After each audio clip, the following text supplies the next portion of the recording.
the other Tosca was, I was called to San Juan at the last minute because Garcia Navarro, who's now deceased, had been in a very, I think it was a very serious car accident, and his jaw was wired shut, and it would be that way for quite a while.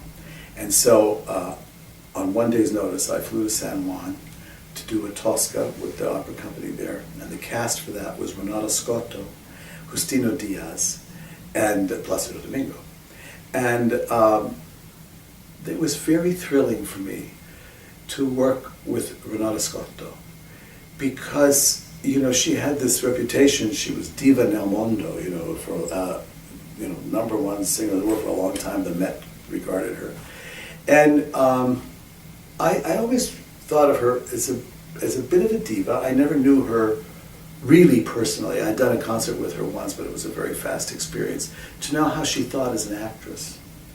And the director of that production was Francesca Zambello, who is now the artistic director of Washington National and Glimmerglass. And I remember in Act 2 that Francesca suggested to Scotto, who was an Italian traditionalist, but a singing actress, no question.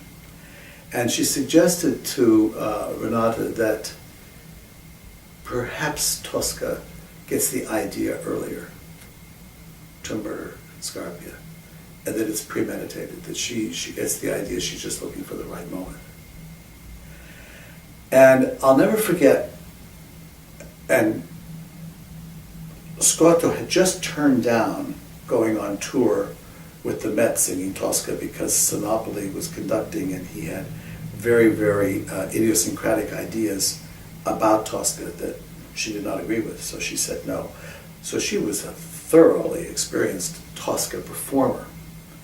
And when that rehearsal was over, she came to me, and we don't really know each other really well. We're getting to know each other.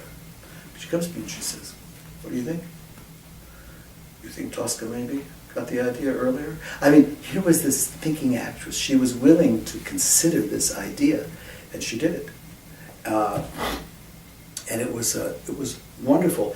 And when the performance was over, she paid me a fantastic compliment and told me that I made her love to sing.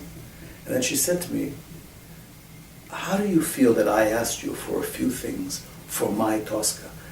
Do you think I took the piece away from you? Because, you know, theoretically, you know, the conductor's vision of the music is what you're hearing in a performance in collaboration with the stage."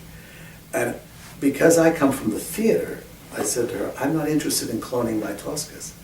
What's interesting to me is you're trying to find what Puccini is asking us to do, the same way Eva was, the same way, you know, Wilhelmina was, and the other divas that I did Tosca with over my lifetime.